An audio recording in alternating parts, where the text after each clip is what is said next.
Teresa. Y la vio venir.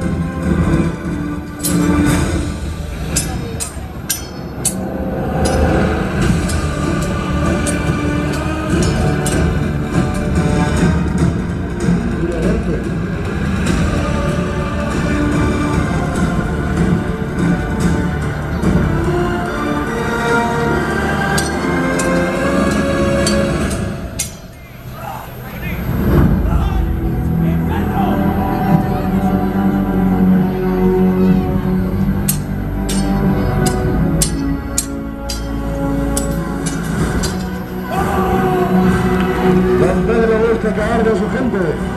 Decidme, querida gente de Yomar, ¿con quién estáis? ¡Y arriba! Tenemos el primer ganador.